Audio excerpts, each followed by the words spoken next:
Assalamu alaykum, hörmətli televizor көрgüçiler. Dünya Uyghur Qurultayı Tor televiziyasının həftəlik xəbərlər proqramısına xoş gəldinglar. Mən İftixar Abdurşid.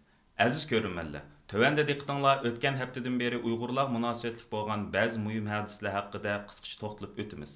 Qani diqqətinizlər həftəlik xəbərlər proqramımızın təfsilatı bolsun. Aziz qayrindaşlar, bugün bolsa Mustabid Xitoy hokimiyatining 2014-yili 7-oyning 28-kuni Yakanning Ilishqi yezini markaz qilgan holda elib borgan irqiy qirg'inchiligining 8 yillik xotir kundan iborat.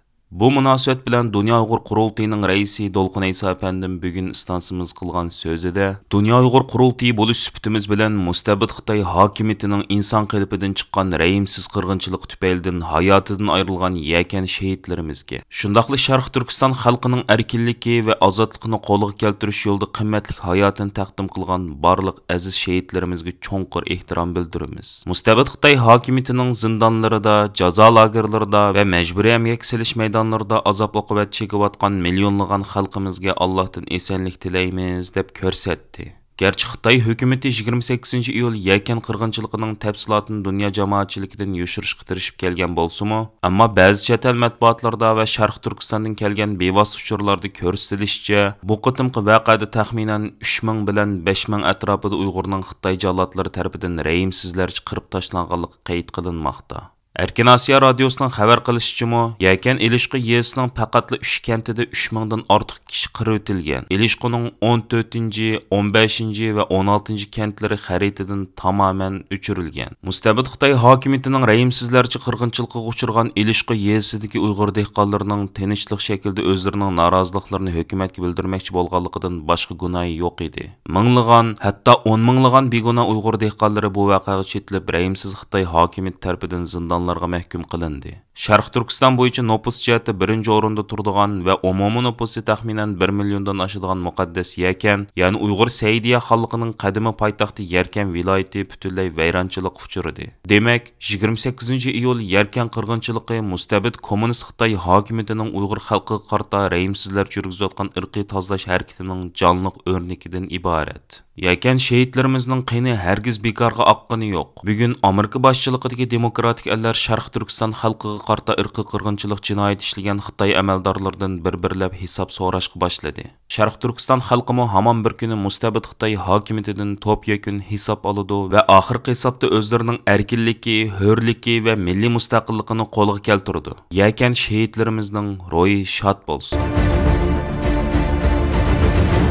Dünya Uyghur Qurultayıning raisi Dolqun Aysa boshchiligidagi Qurultay hay'ati 22-iyul juma kuni Chexiya Tashqi ishlar ministrligini ziyorat qilib, Tashqi ishlar ministrligining yuqori darajalik amaldorlari bilan Uyg'ur irqiy qirg'inchiligini to'sib qilish masalasini cho'radigan asosda suhbat olib bordi va o'zlarining Chexiya hukumatidan kutadigan ba'zi konkret talablarini o'ttirib qo'ydi. Undan boshqa yana shu kuni Qurultay hay'ati yana Praga shahrining shahar boshlig'i Zdenek Xirib apandim bilan ayrim ko'rish olib berib, uning hozir qadar Uyg'urlarga ko'rsatib kelgan kuchli qo'llashiga qayta minnatdorlik bildirdi. 2021-yili 11-oyda Chexiyaning poytaxti Pragada chaqirilgan 7-navbatlik Dünya Uyghur Qurultayı markazida shahar boshlig'i Zdenek Xirib apandim Xitoyning shuncha kuchli noroziligiga pisand qilmay Qurultay vakillariga shaharlik hukumatning zalida ziyofat bergan edi. Chexiya Tashqi ishlar ministrligidagi ko'rishdan keyin ministrlik binosi oldidan istansimizning maxsus ziyoratini qabul qilgan Dolqun Aysa apandim Qurultay hay'atining bu qatimqi Chexiya ziyoratining asosli maqsadlari haqida ma'lumot berib mundoq dedi. Bugun biz Dünya Qurultayıdan bir hay'at, bizning ijroiy komitemizning muavir raisi Turg'unjon Alovudin, bizning ishxonamizning bosh koordinatori Erkin Zunun, bizning praktiki bosh vakilimiz Evita ve men ibaret bir 4 kişilik bir hay'at Çex Cumhuriyeti'nin Tashqi ishlar ministrligini ziyorat qildik. Bu yerda Çex Cumhuriyeti'nin yuqori darajadagi amaldorlari bilan Uyg'ur qirg'inchiligi masalasi haqida suhbat olib bordik. Chunki bu ziyoratimizning maqsadi Çex Cumhuriyeti hukumati shu 7-oydan boshlab Avrupa Komisyonining raisligini 6 oylik muddat bilan o'tkazib oldi. Shuning uchun Avrupa Komisyonining boshlig'i sifatida bilan Avrupa ittifoqida bularning qilish tegishli majburiyatlarini xotirlatish, bulardan bo'lgan talablarimizni, o'zimizning orzularimizni o'tirib qo'yish va shundaqla Avrupa Komisyonining boshlig'i sifatida bilan 51-navbatlik Jenevada o'tkazilgan 9-oydagi kishilik huquq kengashi yig'inlarida bularning qilish tegishli vazifalarini bular bilan so'zlashish, shundaqla Uyg'ur majburiy emgak masalasi bo'lsin va va bugun Sharq Turkiston yuzayotgan masalalar haqida ma'lumot berish bilan birga bularning bu pozisyondan paylanib nima ish qila oladigan haqida bir yozma dokladimizni taqdim qildik. Nihoyatda muhim masalalar so'zlashildi. Ba'zi nuqtalarga javob berdi, ba'zi narsalarni muzokaralashib javob berganligini bildirdi. Nihoyatda ahamiyatli bir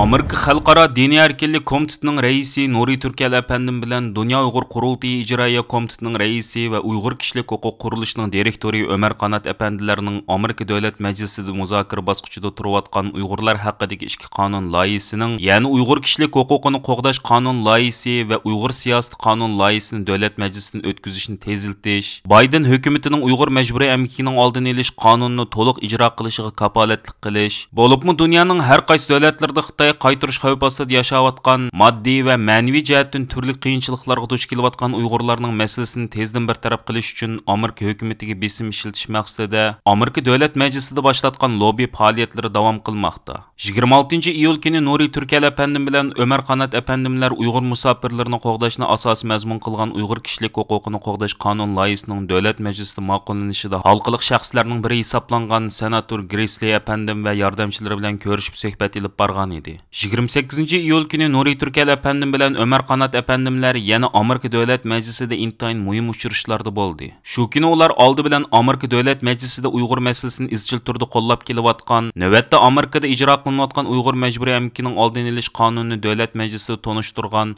Amerika Davlat Majlisi Xitoy ishlari komitetining qo'sh raisi Jim McGovern apandim va yordamchilari bilan ko'rishib, yuqorida aytilgan masalalar hamda ilinishga tegishli tadbirlar ustida suhbat olib bordi. Ko'rish jarayonida Nuri Turkal apandim o'zining yaqinda nashr qilingan va zo'r ta'sir paydo qilgan Qechish yo'q nomli kitobini Jim McGovern apandimga taqdim qildi. Orqadan Nuri Turkal apandim bilan Ömer Qanat apandimlar Amerika Davlat Majlisi Kengash palatasining nopuzliq a'zosi, Amerika Davlat Majlisi Xitoy ishlari komitetining raisi, bo'libmi Amerika hukumatining Xitoyning Uyg'urlar qaratgan chegara xalq bostirish siyosatiga qarshi qattiq tadbir olish qistab kelayotgan senator Merkley apandi va tashqi siyosat maslahatchilari bilan ko'rishib, Xitoy hukumatining Uyg'ur irqiy qirg'inchiligini inkor qilish uchun boshlatgan keng ko'lamli ta'tir tashviqot faoliyati va Xitoyning chegara xalq bostirish siyosatiga qarshi ilinish kerak tadbirlar haqida suhbat olib bordi. Shu kuni yana Nuri Turkal, Ömer Qanat, Amerika Uyg'ur birlashmasining yangi raisi Alfidar Iltabi, Uyg'ur kishilik huquq qurilishining tadqiqotchisi Mustafa Aqsu, Amerikadagi jurnalist va shoira Madinay Bowdunlardan tarkib topgan hay'at Uyg'ur majburiy emgikining oldini olish qonun loyihasini Davlat Majlisida tonishtirgan. Uyg'urlarga munosabatli butun qonun loyihalarida imzosi bo'lgan Uyg'urlarning qizg'in qo'llag'uvchisi Avam palata a'zosi Jennifer Waxton xonim va yordamchilari bilan ko'rishib,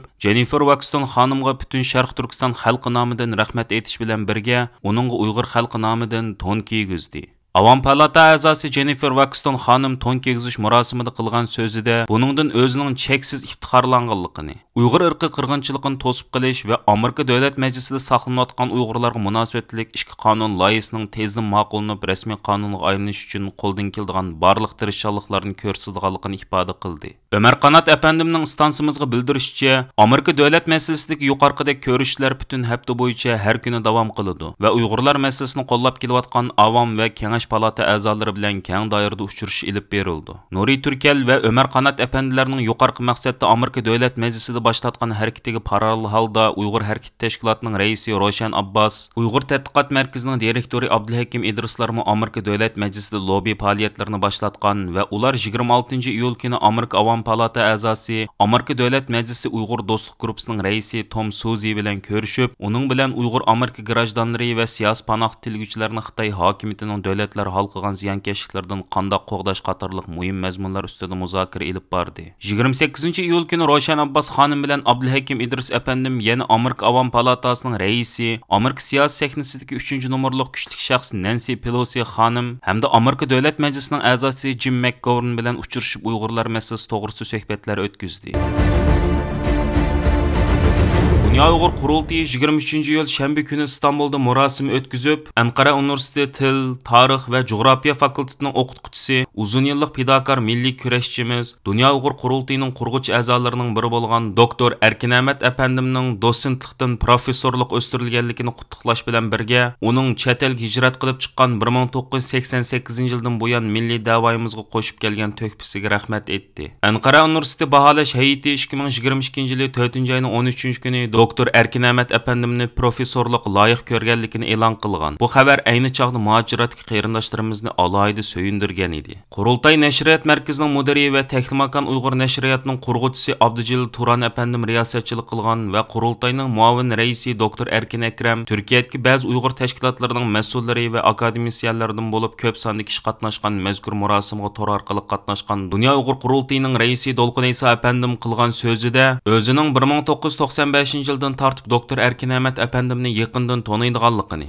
uning tirishchan bir ilm odami bo'libla qolmasdan, yana o'zini Sharq Turkiston xalqining erkinligi, hurligi va milliy ozodligini qo'lga keltirish kurishiga atagan fidokor bir da'vo odami ekanligini, uning Dunyo Uyg'ur qurultayining asosli qurg'uvchi a'zolarining biri ekanligini, doktor Erkin Ahmetning professorlik o'stirilganligini qizg'in tabriklaydiganligini ifoda qilish bilan birga, Uyg'ur ziyolilarimizning bo'libmi yosh ziyolilarimizning doktor Erkin Ahmet Efendimdan ulgilib milliy da'voyimizga aktivlik bilan ishtirok qilishi lozimligini bildirdi. Doktor Erkin Ahmet Efendim murosimda qilgan so'zida o'zini bu sharafga loyiq ko'rgan Dunyo Uyg'ur qurultayiga va Tehlimakon Uyg'ur nashriyatiga alohida rahmat aytadiganligini ifoda qilish bilan birga, Uyg'ur ziyolilarining bugun xalqaroliq zo'r masalalarning biriga aylangan Uyg'ur da'vosiga aktivlik bilan qatnashishining to'liq zarur ekanligini ta'kidladi.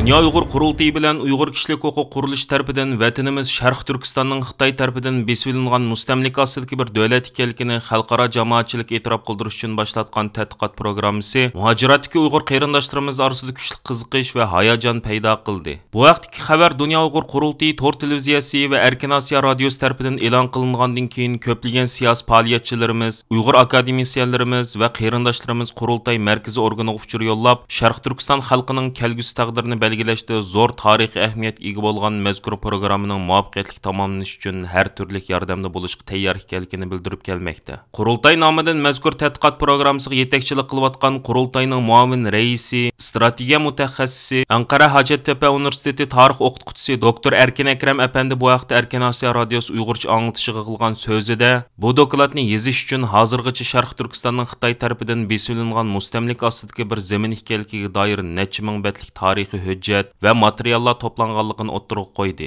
U bu vaqtdagi tadqiqot dokladini yozib bo'lgandan keyin xalqaro organlarga va parlamentlarga sunildiganligini bildirdi. 1960-yili BDT'da 1516 nomerlik mustamlik xalqlar bilan mustamlik davlatlarni ozod qilish qonuni qabul qilingan bo'lib, Xitoy hukumatimi qo'l qo'ygan ekan. Lekin Xitoy davlati Xitoyda besilingan mustamlik millat borligini qabul qilmaydi ekan. Doktor Erkin Akram Efendi Sharq Turkistonning Xitoy tarafidan besilingan zamin ekanligini butun dunyoning bildiganligini, ammo bu reallikni xalqaro jamoatchilik rasmiy yo'sinda e'tirof qildirishning muhim ekanligini ta'kidladi. U Uyg'urlar eg'izida Xitoylar vatanimizni besib olgan deb qo'yishning kifoya qilmaydiganligini, buning tarixiy, qonuniy, siyosiy va diplomatik asoslarini ilmiy yo'sinda dalillab chiqishning to'liq zarur ekanligini eskartib o'tdi. Dunyo Uyg'ur qurultayi bilan Uyg'ur kishilik huquq qurilishi 2020-yili 10-oyda chet ellik qonunshunos advokatlar, tadqiqotchilar va Uyg'ur tarixchilaridan tarkib topgan maxsus bir tadqiqot guruhi qurib chiqib, vatanimiz Sharq Turkistonning Xitoy tarafidan besilingan mustamlika ostidagi bir davlat ekanligining tarixiy,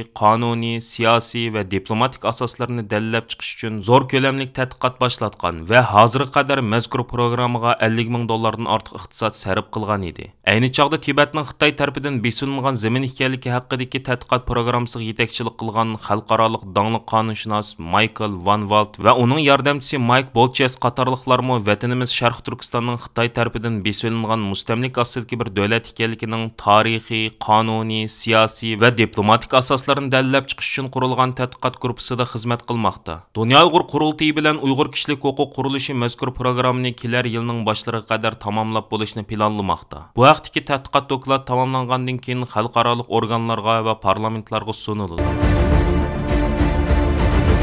Xitoyning Londondagi elchixonasining 22-iyul kuni Xitoy elchixonasi oldida Uyg'ur irqiy qirg'inchilikka qarshi namoyish olib borgan Avstraliya Erkinlik partiyasining qurg'uvchisi, yosh siyosiy faoliyatchi Drew Paulo Efendimga to'zoq qurib, uni quruq bo'hton bilan tutqun qildirishi g'arb matbuotlarida kuchli inkas qo'zg'adi. Avstraliya Erkinlik partiyasining qurg'uvchisi, yosh siyosiy faoliyatchi Drew Paulo uzundan buyon Uyg'ur, Tibet, Hong Kong masalasida aktiv faoliyat olib berayotgan siyosiy faoliyatchilarning biri. Drew Pauloning bildirishicha, u Londondagi Erkin Tibet guruhining taklif bilan o'tgan 22 iyul kuni Peng Shuai nada faoliyatiga qatnashish uchun Londonga borgan. Mazkur faoliyatdan keyin u Londondagi Xitoy elchixonasining sirtida Uyg'urlarning, Tibetlarning va Tayvanliklarning bayrog'ini tutib tinish namoyish qilgan. Shu asnoda soqchilar uni Xitoy elchixonasining uning ustidan qilgan bomba tahdidi shikoyati bilan qo'lga olgan. Xitoy elchixonasining mantiqsiz shikoyatidan ma'lum bo'lishicha, Driu Paulo apandim namoyish jarayonida Xitoy elchixonasiga o'zining nomidan "Men Driu Paulo bo'laman. Sizlar cho'qim bugun kech soat 12 dan burun Uyg'urlarga yurgizayotgan irqiy qirg'inchiliklarni to'xtatishinglar kerak. Bo'lmasa men elchixonanglarni bomba bilan portlatib etaman" deb elxat yo'llaganmish.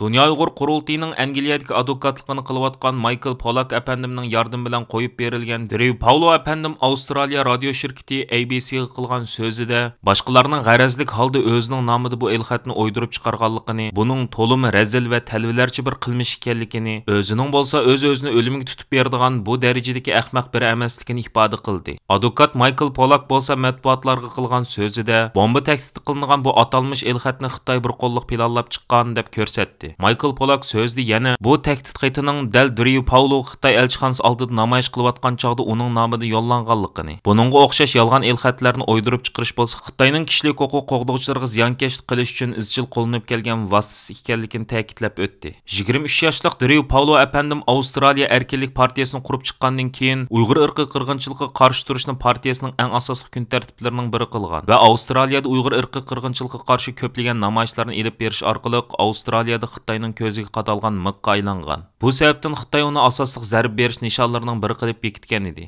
Drew Paulo apandimning qo'yib berilishidan cheksiz mamnun bo'lishgan muhojiratdagi Uyg'urlar turli ijtimoiy taratqular orqali Xitoyning bu xil razil qilmishiga bo'lgan g'azab nafratlarini ifoda qilishdi.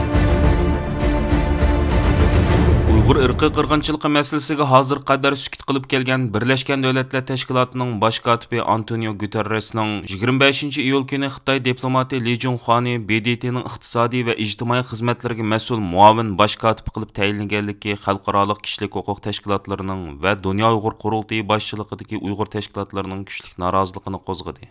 Siyosiy kuzatuvchilar BDT bosh kotibi Antonio Guterresning bu qilmishining Xitoyning BDTdagi kontrolligi va monopolligini yanada oshirish uchun fursat yaratib berganligini ifoda qilishmoqda. Bu munosabat bilan istansimizning maxsus ziyoratini qabul qilgan Dunyo Uyg'ur Qurultayining muavin raisi, strategiya mutaxassisi doktor Erkin Akram apandim o'zining bu vaqtdagi qarashlarini bildirib mundoq dedi. Xitoy burun shu Birlashgan Davlatlar Tashkilotining a'zosi bo'lmagan vaqtida bu Birlashgan Davlatlar Tashkilotiga qarshi edi bular. Har qanday faoliyatlarga qarshi edi. Ammo bu Birlashgan Davlatlar Tashkilotiga a'zo bo'lib bo'lgandan keyin buni bu tashkilotdan qanday foydalanishni boshladi. Hozir endi bu tashkilotni, ya'ni Birlashgan Davlatlar Tashkilotidan qanday foydalanib, o'zining manfaatini qanday qo'g'dab qilish ko'yga kirgan bir vaziyatda. Bo'libmi hozir Xitoy tarafı, ya'ni Xitoy hukumatining to'ladaydigan, ya'ni Birlashgan Davlatlar Tashkiloti asosida bir xalqaro tuzumni qo'g'dab qilish va xalqaro qonunga asos qilganda bir xalqaro tuzumni qo'llab qilish degandek. Ya'ni Birlashgan Davlatlar Tashkiloti uning uchun muhim bo'lyapti. Hamda bu Xi Jinping'ninki o'tirib qo'ygan, ya'ni dunyo insonlarningki taqdir birligini barpo qilish uchun yana shu Birlashgan Davlatlar Tashkiloti zaminida buni hal qilishga tirishyapti. Va Birlashgan Davlatlar Tashkiloti tarafdanmi qabul qilg'izdi bu tushunchisini. Bundan boshqa Birlashgan Davlatlar Tashkilotida shu ba'zi kuchlarni, ba'zi davlatlarningki takliflarini rad qilish jihatda, o'zining takliflarini qabul qilish jihatda bir roli bo'ladi bu yerda. Bundan boshqa misolga Tayvanningki Birlashgan Davlatlar Tashkilotiga a'zo bo'lishini to'saqlik qilishi va Birlashgan Davlatlar Tashkilotiningki xil organlarga a'zo bo'lishini ruxsat bermagan bir siyosatimi bor. Hamda Birlashgan Davlatlar Tashkiloti bu zaminda Tayvanni emas, Xitoyni tonish siyosatimi bor. Ya'ni Xitoy bilan diplomasiy munosabat qurgan davlatlar cho'qim Tayvanni qabul qilmaslik lozim deydigan bir shart bor. Bugün 193-94 Birleşken Devletler Teşkilatı'na əza bolğan devlet var. 181 devlet Xitayni qabul qilgan vaziyatda. Bundan başqa bu Uyghur meselesi, Tayvan meselesi ve şundaqla bu Tibet meselelerə kelgan chaqda yana şu Birleşken Devletler Teşkilatı'nın zeminində bu meseleye karşı çıkış cette yakın zamanlarda bunu cık kördük. Yani Uygur meselesinde nurgun devletler Xitay'nınki Şarkı Türkistan'da elip bağlan bu zulüm siyasetini tanqid qilgan taqdirda Xitay yani nurgun şu devletler ile birlikte bunlara karşı çıkış için tırışıp kelyapti. Misalga Birleşken Devletler Teşkilatı İnsan Hakları Yüksek Komiserliğinin çıkarmakçı bolğan şu dokladını, yani Şarkı Türkistan hakkındaki dokladını ilan kılmaslık üçün, yani şu Birleşken Devletler Teşkilatı zemininde nurgun faaliyetlerini ilip berýärdi. Şununla bu Birleşken Devletler Teşkilatı da Xitay eğer de tesir gücünü, nüfus gücünü eğer de tikligen takdirde Xitay'nınki siyasetiga muvafiq bulundu. Bu sebepten şu Birleşken Devletler Teşkilatı'nınki meyli qaysı organ bolsun, meyli umumi esas organ bolsun, bu yerge Xitaylarni qabul qilishi, hatta kelgusinde Birleşken Devletler Teşkilatı umumi genel sekreterlik yema eğer de namzat koyup bu yerge hakim bulduğun bir niyetinin bağlılığını mı diyeleyimiz bir yerde. Aziz görürmenler, yuqorida diqqatingizga haftalik xabarlar programmamizning tafsilotini sunduq. Keyin qitimliq sonimizgacha ko'rishgacha omon bo'lgaysizlar. Xayr xo'sh.